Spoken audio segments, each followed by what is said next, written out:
ഇത് മാസ് മോട്ടോഴ്സിൽ നിന്നാണ്. നമ്മുടെ ഹീറോൻ്റെ CD ഡീലക്സ് വണ്ടി. അതിൻ്റെ ഹെഡ്ലൈറ്റ് സ്വിച്ചിൻ്റെ കംപ്ലയിൻറ്റ് ഉണ്ടായിരുന്നു. അപ്പോൾ നമ്മളത് മാറ്റാൻ വേണ്ടി അയച്ചിട്ടുണ്ട്. സ്വിച്ച് അസംബ്ലി നമ്മൾ ഇതേപോലെ അസംബ്ലി ആയിട്ടാണ് മാറ്റിയേക്കണം കേട്ടോ. അതേപോലെ തന്നെ നമുക്ക് അതിൻ്റെ 2 സ്ക്രൂവും അത്യാവശ്യം തുരുമ്പിട്ട് ഇല്ലാത്ത അവസ്ഥയിലായിട്ടുണ്ട്. അപ്പോൾ അതും കൂടി മാറ്റിയിട്ടുണ്ട്. പിന്നെ എഞ്ചിൻ ഓയിൽ നമ്മൾ ജസ്റ്റ് ഒന്ന് വെറുതെ ഒന്ന് ചെക്ക് ചെയ്ത് നോക്കിയതാണ്. ഓയിൽ ചെക്ക് ചെയ്യുന്ന സമയത്ത് ഓയിൽ വളരെ കുറവാണ് ഇതിനകത്ത്. അപ്പോൾ ഓയിൽ ചേഞ്ച് ചെയ്യാൻ പറഞ്ഞ ഓയിൽ മാറ്റിയിട്ടുണ്ട്. അപ്പോൾ നിലവിൽ നമ്മൾ ശ്രദ്ധിക്കേണ്ട കേസ് എന്ന് വെച്ചാൽ ഓയിൽ ലെവൽ കുറഞ്ഞു പോകുന്നുണ്ടെങ്കിൽ അത് മെയിൻ എഞ്ചിനുമായി ബന്ധപ്പെട്ട കംപ്ലയിൻറ്റിലേക്ക് അത് വഴിവെക്കും. അപ്പോൾ എന്താ ചെയ്യേണ്ടതെന്ന് വെച്ചാൽ ഇനിയിപ്പോൾ അടുത്തൊരു മാസം കഴിഞ്ഞ് കഴിയുമ്പോൾ ജസ്റ്റ് അടുത്ത ഒരു 15-ാം തീയതി അല്ലെങ്കിൽ ഒരു 20-ാം തീയതി ആകുമ്പോൾ ഓയിൽ ഒന്ന് കയറ്റിയിട്ട് ഒന്ന് ചെക്ക് ചെയ്ത് നോക്കണം. മെയിൻ സ്റ്റാൻഡും വെച്ചിട്ട് നിങ്ങൾക്ക് തന്നെ നോക്കാവുന്നുള്ളൂ. അതല്ലെങ്കിൽ ജസ്റ്റ് ഒന്ന് നമ്മുടെ ഷോപ്പിലേക്ക് ഒന്ന് വന്നു കഴിഞ്ഞാൽ നമുക്കത് നോക്കി ക്ലിയർ ചെയ്ത് തരാം.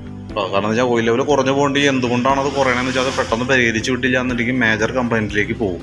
അത് പ്രത്യേകം ശ്രദ്ധിച്ചോണം കേട്ടോ. ഓയിൽ ലെവൽ കുറയണ വണ്ടികൾ ഈ പറഞ്ഞ രീതിയുടെ ഇടയ്ക്കൊന്നും മെയിൻറ്റെയിൻ ചെയ്ത് നോക്കിയില്ല എന്നുണ്ടെങ്കിൽ നമ്മളറിയില്ല, വണ്ടി ഓടിക്കൊണ്ടിരിക്കും. ഓയിൽ ലെവൽ കുറഞ്ഞു പോകുമ്പോഴത്തേക്കും മെയിൻ കംപ്ലയിൻറ്റുകൾ സിലിണ്ടർ പിസ്റ്റണൊക്കെ ഡാമേജിലേക്ക് പോകും. അപ്പോൾ അത് വലിയ കോസ്റ്റ്ലിയാണ്. അപ്പോൾ അതൊന്ന് ശ്രദ്ധിച്ചോണം. പിന്നെ ഇപ്പോൾ നിലവിൽ നമ്മൾ ചെയ്യുന്നതിൻ്റെ ചെയിനും ബ്രേക്കൊക്കെ ചെറുതായിട്ടൊന്ന് അഡ്ജസ്റ്റ് ചെയ്തിട്ടുണ്ട്.